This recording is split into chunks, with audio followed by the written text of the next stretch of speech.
Hey guys, Daniel here, and today I want to talk about is post-traumatic stress and post-traumatic stress disorder the same thing? Because as you know, I talk about the positive psychological outcomes of going through a traumatic experience, right? And I try to kind of stay in that lane, but a lot of times there's some ignorance surrounding all this stuff.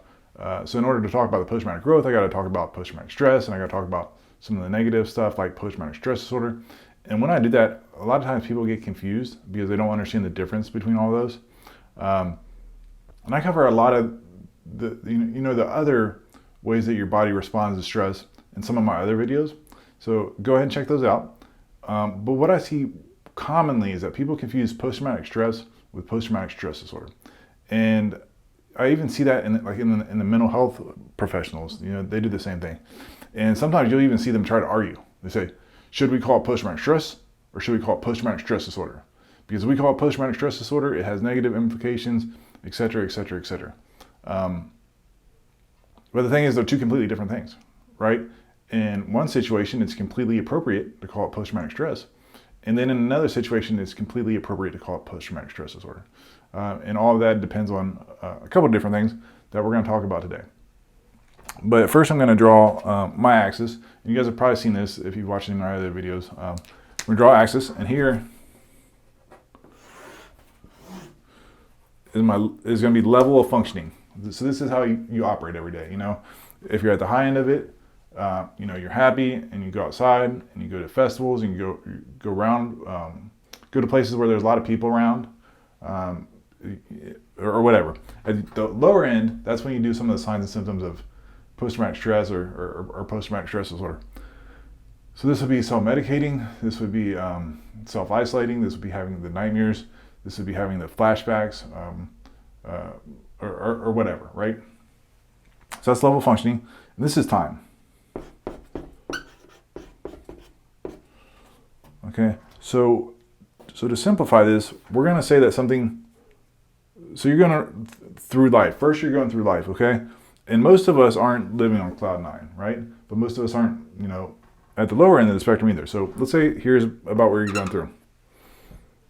And then let's say you go through your traumatic experience. And like I said, in some of my other videos, I talk about the difference between bad experiences and traumatic experiences.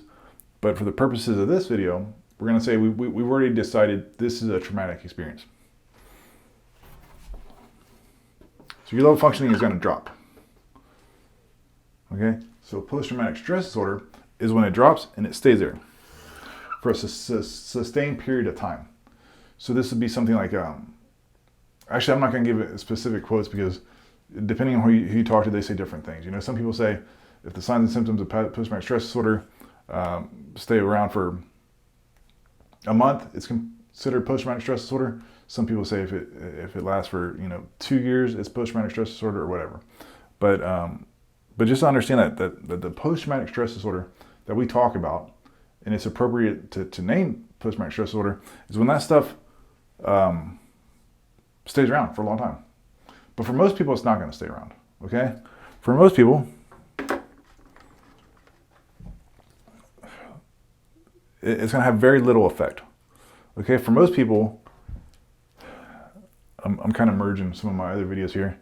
But I'll just go ahead and say it because it's easier to explain. For most people, they're going to, and we'll use a car accident for this example, is most people are going to go through their traumatic experience, they're going to go through the car accident, they're going to be shaken up. Day one, they're like, I don't want to drive anywhere. I never want to see another car again. Next day, they're like, well, you know what? I got to go to work or I got to go to the grocery store. So they drive, but they're wearing their seatbelt, right? And they're attentive on the road and they're really paying attention. A week later, they're pretty much back to normal, right? They're driving with their knee, they're changing the channel on the radio or whatever. So that's one of the ways where you go down and you kind of immediately go back to your normal level of functioning, and then that's what happens with life. That's how most people are going to deal with the traumatic experience. Like I said, look at some of my other videos and I get deeper into the psychology of that. But that's another outcome. Another outcome is, that happens, and it's like a week. That car accident rocks your world. It's like a week before you don't want to get back in the vehicle because you think that All roads are dangerous. You know, all cars are dangerous. You think that every driver is going to veer left to center and hit you. You think that every driver is going to run that stop sign or that red light or whatever and hit you. So for a while that happens, but then you talk to a counselor or whatever. You read books on what's going on, the psychology of it for a week or whatever, and then you bounce back up to a normal operating level.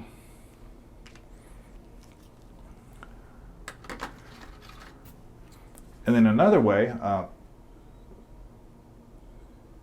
another thing that can happen, and this is 3 times more likely than PTSD to happen, is what's called post-traumatic growth.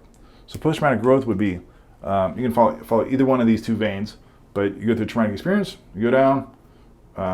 This is the most common way, so we'll deal with this when it comes to post-traumatic growth. It takes about a week or so. You go to your psychologist or whatever.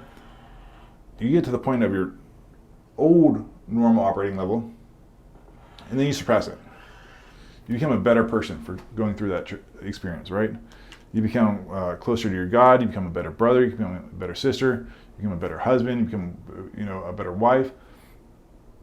You start a nonprofit to help others that have been through the situation that you've been through. You have more confidence. You have more strength. All that is post-traumatic growth. But bouncing back to the original question, is post-traumatic stress disorder and post-traumatic growth the same thing? Or excuse me, is post-traumatic stress and post-traumatic stress disorder the same thing? No, it's not. As we talked about earlier, this is post-traumatic stress disorder. Okay? See all this stuff right here until you get back to normal operating level? That's your post-traumatic stress.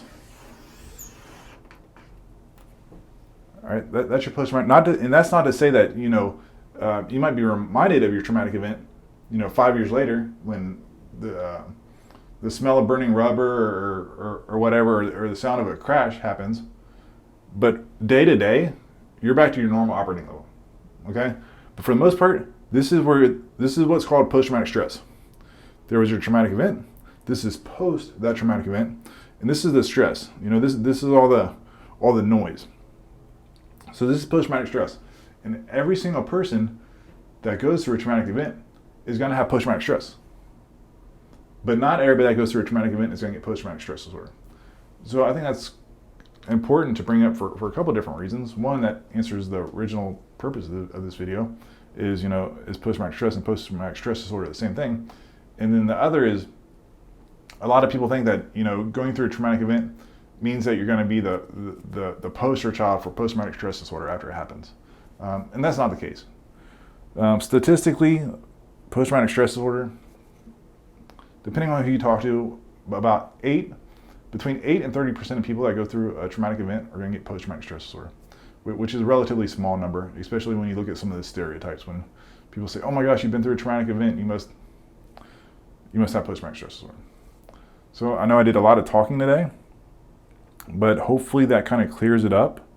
And yeah, again, I just want to reiterate, there's definitely a difference between post-traumatic stress and post-traumatic stress disorder. Either one is appropriate. Either one can be called, either post-traumatic stress or post-traumatic stress disorder, but it needs to be labeled that appropriately, because when we start merging the two, it creates a lot of confusion and creates a lot of those stereotypes. Yeah, so hopefully you learned something from this video, and yeah, hopefully it helped you out. Thanks for watching.